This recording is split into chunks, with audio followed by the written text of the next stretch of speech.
nationale des turfistes. Déjà peut-être pour répondre au président, il y a une relation, une certaine proportionnalité entre la taxe affectée, son montant, et le montant total des enjeux. Donc c'est pour ça, comme sur Internet, le montant total des enjeux a baissé, on a monté la taxe affectée pour un peu compenser. Mais comme actuellement les enjeux remontent, c'est pas impossible que l'État décide de reverser. Ça n'a rien à voir avec ça, excusez-moi. Si, il y a vous lirez des textes de loi, c'est marqué dessus. Non, bon, voilà. C'est pas ça le mécanisme.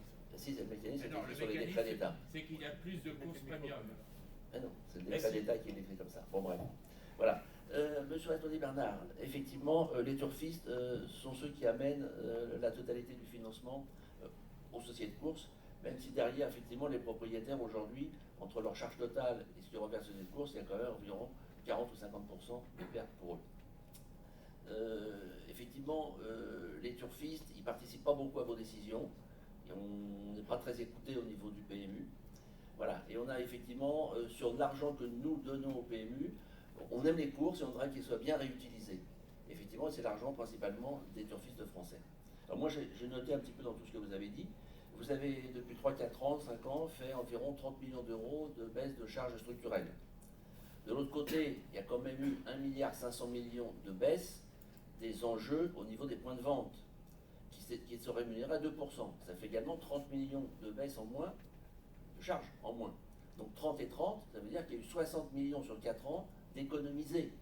Or, les charges sont toujours de 600 millions. Donc ça veut dire que dans un contexte excessivement compliqué, vous avez quand même dépensé 60 millions d'euros en plus.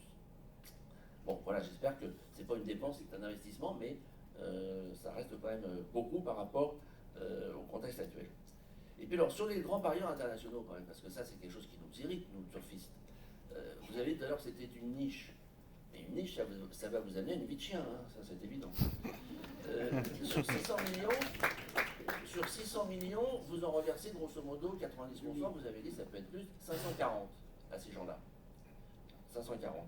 Donc il vous reste en produit brut des jeux 60 millions. Là-dessus, vous payez des impôts, vous avez des charges, etc. Il doit peut-être vous rester une quarantaine de millions. Ça, c'est une caisse dans laquelle il y a 40 millions. Mais de l'autre côté, sur les 600 millions que ces gens-là ont joué, vous devez verser en solde 20% de commission aux opérateurs, c'est-à-dire 120 millions. Or, effectivement, quand il y a 40 millions dans la caisse, c'est difficile d'en verser 120 par ailleurs, puisqu'il ne reste plus que 40 millions dans la caisse, et vous devez en verser 120. Donc effectivement, ceux-là, vous allez les chercher où? Sur le produit brut des jeux total, c'est-à-dire sur les 2,3 milliards de produit brut total, où effectivement ça se voit beaucoup moins, prendre 120 millions. Mais ce produit brut des jeux total, c'est celui qui sert in fine à servir le résultat net aux sociétés de course. Donc quand vous leur piquez 120 millions, effectivement, il y en a 40 d'un côté, 120 de l'autre, il en reste 80 en moins, ça veut dire que pour le trot et pour le galop à la fin, il y a 40 millions en moins. Voilà, donc si vous voulez, quelque part, moi, les grands parieurs internationaux, ils posent un problème. C'est pas une question, effectivement, vous l'avez dit, de taux de retour, parce qu'ils jouent peut-être de façon intelligente, mais ce ne sont pas des vrais turfistes, et ça aussi vous devriez faire attention, ce ne sont pas des vrais turfistes. Ils sont 5 ou 6 et ils jouent 600 millions. C'est pas un turfiste qui va jouer 60 ou 70 millions par an. Ce ne sont pas des vrais turfistes, donc ce sont des professionnels, mais c'est une entreprise. Et effectivement, c'est quand même la commission de l'opérateur qui leur permet de faire le bénéfice. Et ça, je ne vois pas pourquoi aujourd'hui. Alors vous développez à l'île Maurice, ça va être très sympa pour celui qui va s'occuper de l'île Maurice. Je ne vois pas trop ce que ça va ramener au niveau PMU. En tout cas, à chaque fois, ces opérateurs-là touchent environ 20% de commission, même si vous avez annoncé que ça allait baisser. Ils touchent 20% de commission. C'est extravagant pour le boulot qu'ils font, en tout cas pour certains qui sont dans des paradis fiscaux, type l'île de Malte ou de Malte, où ils ont 4 ou 5 clients. Voilà, et ça, c'est pris quand même sur le produit des jeux, et donc c'est pris sur ce qui reste, effectivement, le reste net du PMU. Alors, deux éléments. Je vais d'abord revenir sur la place des turfistes. Vous savez, et je parle avec les associations, nous avons des contacts réguliers, les équipes reçoivent régulièrement les turfistes, et nous avons vérifié qu'il y a 4,5 millions de turfistes en France. Et il y a tout type de clients.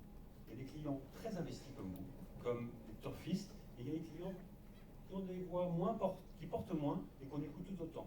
J'ai un service client, je rappelle qu'il y a été 2 années de suite, il y a eu service client de l'année face à nos concurrents, qui reçoit près d'1 million de contacts par an.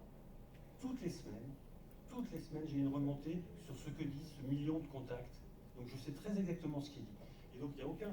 Ce que dit le ministre sur les courses de marronnasse, je suis très très au courant de ce qu'on pense des courses chiliennes chez les turfistes. Donc on écoute énormément les turfistes, on construit aujourd'hui toutes nos offres pour l'année prochaine dans des groupes avec des turfistes régulièrement. Donc ce dialogue-là, et on devra l'avoir de plus en plus, et donc je suis très heureux, et j'espère qu'on pourra le voir. La démonstration que vous faites, elle a juste un problème, c'est qu'elle ne repose pas sur la manière dont se passent financièrement nos relations avec nos partenaires. Et pour faire simple, la rémunération du PMU, on ne prend rien, on a sur 600 millions, sur X centaines de millions, une commission, 7, 8, 9%, qui vient nous rémunérer. Donc c'est de la rémunération nette, on ne prend rien sur aucun argent des sociétés de course pour financer la commission des GPI. Donc je peux vous montrer, je ne vous montrerai pas parce que c'est confidentiel, je peux montrer aux administrateurs, et je l'ai déjà fait, en prenant en compte même nos pertes sur des parieurs français, l'activité dégage plusieurs dizaines de millions d'euros en résultat net sur les GPI. Et si je ne le faisais pas, mais je comprends même quelle image vous pouvez avoir des dirigeants du PMU. La manière dont ils me rémunèrent, c'est sur le résultat net du PMU. Si je perdais de l'argent là-dessus, je l'arrêterais tout de suite. Moi, mon intérêt, c'est de maximiser. Je peux vous dire, il est dur. C'est sûr combien je crache de résultat net. C'est là-dessus qu'il met ma part variable. Donc si ça fait perdre du résultat net au PMU, mais j'arrêterai tout de suite.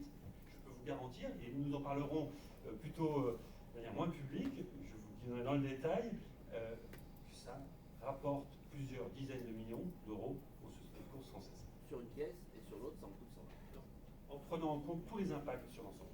On en parlera. Alors, excusez-moi de